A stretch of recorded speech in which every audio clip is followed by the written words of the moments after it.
যাকাত ওই ব্যক্তিদের উপরে দেওয়া ফরজ যাদের সম্পদ আছে এবং নির্দিষ্ট পরিমাণ সম্পদ আছে, বেশি সম্পদ আছে।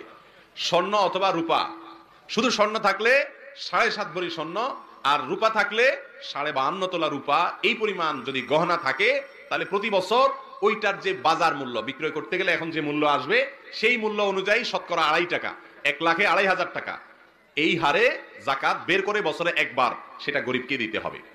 কথা কি বুঝাতে পারছি? আর যদি নগদ টাকা থাকে তাহলে ওই যে রূপা 52.5 তোলা রূপা কেনার জন্য যে টাকা দরকার হয়, সামান্য কিছু টাকা হলেই আজকাল হয়ে যায়, 50,000-ও কম সম্ভবত, এই টাকা হলেই 52.5 তোলা রূপা কেনা যায়। 52.5 তোলা রূপা কিনতে যে পরিমাণ টাকা লাগে, যখন যে বছর আপনার কাছে টাকা আছে বাজারে কি দাম আছে সেটা দেখে ওই পরিমাণ টাকা যদি আপনার ব্যাংকে থাকে অথবা কাউকে হাওলাত দিয়ে রাখছেন অথবা ক্যাশ আছে অথবা দোকানে মালের আকারে আছে, যেভাবেই হোক ওইটা সম্পদটা যদি আপনার কাছে থাকে, যাকাত দেওয়ার মতো সম্পদ, এক বছরে একবার যাকাত দিতে হবে। বছরে কয়বার যাকাত দিতে হবে?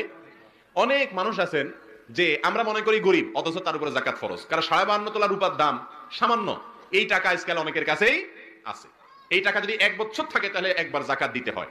যাকাতটা আমাদের সমাজে খুব কম মানুষ আদায় করে, দিতে চায় না, মনে করে সম্পদ সব আমার, ভোগ করে। আসলে মরার সময় সব রাইখা কবরে চলে যায়, ঠিক না ঠিক?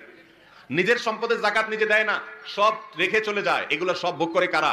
ছেলে মেয়েরা।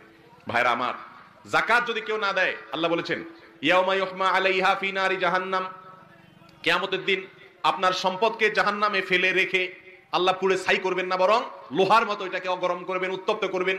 যার সম্পদ যত বেশি তার শাস্তি তত বেশি হবে যদি সে যাকাত না দেয়। আর ওই পাতকে গরম করার পরে তার কপালে, তার পিঠে, বুকে, তার দুই পাশে পিঠে ছেক দেয়া হবে আগুনের, সেই পাত দিয়া শাস্তি দেয়া হবে এবং বলা হবে ফাযুকু মা কুনতুম তাকনিজুন, দুনিয়াতে যে যাকাত না দিয়ে আমার কয়ে সবকাল ধরে রাখছো, গরিব দুঃখীর দাও নেই, এখন তার সাজা ভোগ করো। ভাইরা আমার, এই জন্য যাকাত দিতে হবে যাদের সম্পদ আছে। সম্পদ থাকলে হিসেব করে আলেমদের কাছে যা জিজ্ঞাসা করে আপনার সম্পদের যাকাত আসে কিনা, আসলে কত টাকা আসে, বছরে কখন আসে, হিসাব করে বের করে যাকাত দিয়ে দিবেন। আমাদের সমাজে বেশিরভাগ মানুষের জন্য যাকাত দেওয়াটা সহজ, বিশেষ করে সাধারণ মানুষ যারা আমরা মধ্যবিত্ত বা সাধারণ যাকাত আদায়কারী, অনেক বড় শিল্পপতি ব্যবসায়ী না, তাদের জন্য যাকাত দেওয়া একেবারে সহজ। কিভাবে সহজ আমি বলি। আমরা সারা বছরই আত্মীয় স্বজন, গরিব দুঃখী, আশপাশে পাড়া প্রতিবেশী টুকটাক সবাইকে দেওয়া লাগে কি লাগে না? লাগে। আজকে ভাগ্নির বিয়া, পরশু ভাতিজির বিয়ে, তরশু এলাকার একটা গরিব মানুষের চিকিৎসার খরচ লাগে, এরকম টুকটাক কাজে আমাদের সবসময় দেওয়া লাগে কি লাগে না? এই লাগাটা, এই দেওয়াটা আপনি শুধুমাত্র যাকাত থেকে হিসাব করে করে দিবেন। কোত্থেকে দিবেন? যাকাত থেকে, বাস, তাহলে হয়ে গেল।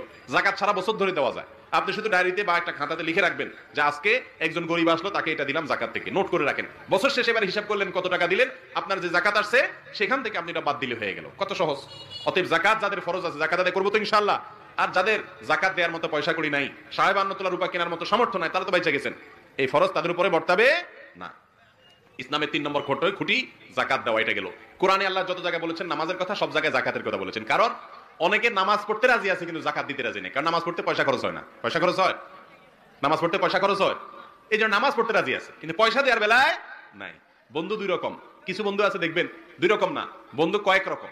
কিছু বন্ধু আছে দেখবেন আপনাকে বলবে দোস্ত তোমার জন্য যদি গায়ে খাটা লাগে তো বলবা, আমি একদম সারাদিন গাদার মতো খাইটা দিব, কিন্তু দোস্ত পয়সা করে চাইও না, ঠিক না ঠিক? আবার কিছু দোস্ত আছে দেখবেন বলবে যে আমি অনেক ব্যস্ত মানুষ, ব্যবসায়ী মানুষ, লাগলে 200 নিয়ে যাও কিন্তু আমাকে ডাকিও না, আমার সময় নেই। এরকম দোস্ত আছে না নাই? আবার কিছু দোস্ত আছে যারা বলবে যে দোস্ত তোমার কি লাগে সেটা বলিও, তোমার জন্য সময় দিয়েও আমি খাটতে রাজি আছি, আবার টাকা লাগলে পয়সা করিও দিতে রাজি আছি, যেটা লাগে বলবা। এরকম দোস্ত আছে না নাই? পরিমাণে কম হলেও আছে। আবার কিছু দোস্ত পাইবেন যে যারে আপনি কিছুতেই পাবেন না, তাকে কাজের সময়ও পাবেন না, পয়সার কথা বললে সে চম্পট। এরকম দোস্ত আছে না নাই? তো আল্লাহর বান্দাও এরকম 4 প্রকার। কিছু বান্দা আছে যারা বলে আল্লাহ আপনার নির্দেশ পালন করে ওয়াজ শুনতে রাজি আছি, কোরআন পড়তে রাজি আছি, জিকির করতে রাজি আছি, নামাজ পড়তে রাজি আছি, সব ঠিক আছে, কিন্তু আমার কষ্ট করে কামাই করা টাকা এটা আমি দান করতে রাজি না, টাকাটা ধরে রাখে। এরকম লোক আছে না নাই? সবকিছু করতে রাজি আছে, যাকাত দিতে রাজি না, দান করতে রাজি না। আবার কিছু লোক আছে যারা টাকা পয়সা দিতে রাজি আছে, বড় লোক মানুষ, মাহফিলে 50,000 দিয়ে দিবে, মাদ্রাসায় 1 লাখ টাকা দিয়ে দিবে, মসজিদে রড কিনে দিবে, সব ঠিক আছে, মাগার নামাজটা পড়বে না, ঠিক না ঠিক? আছে না এরকম? এরা কেউ খাঁটি বন্ধু না, এরা কেউ খাঁটি আল্লাহর গোলাম না, যে শুধু নামাজ পড়ে কিন্তু টাকা দেয় না, আরেকজন টাকা দিতে রাজি, নামাজ পড়তে রাজি না, সমাজ দিতে রাজি না, এরা কেউ আল্লাহর খাঁটি গোলাম হতে পারে না। 3 নম্বর, কিছু লোক আছে যারা বলবে যে আল্লাহ আপনার নির্দেশ পালন করতে গিয়ে আপনি যখন যা বলবেন সব করতে রাজি আছি, আমি আত্মসমর্পণ করলাম, আপনি আমার রব, সৃষ্টিকর্তা, মালিক, আপনি জান্নাতের মালিক, জাহান্নামের মালিক, আপনি যদি আমাকে বলেন নামাজ পড়বো নামাজ পড়বো, জাকাত দিতে বলে জাকাত দিব, আল্লাহ যা বলবেন সবকিছু শুনবে, এটা হলো খাঁটি মুসলমান। এর নাম হলো কি রে ভাই? খাঁটি মুসলমান। আর সবচেয়ে বড় বেজাল্লা মুসলমান হলো নামে মুসলমান, শুনতে রাজি আছি, নামাজের বেলায়ও নাই, জাকাতের বেলায়ও নাই, গায়ে খাটতেও রাজি না, পয়সা দিতেও রাজি না। এরকম মুসলমান আছে না নাই? আল্লাহ তাআলা আমাদেরকে খাঁটি মুসলমান হওয়ার তৌফিক দান করুন।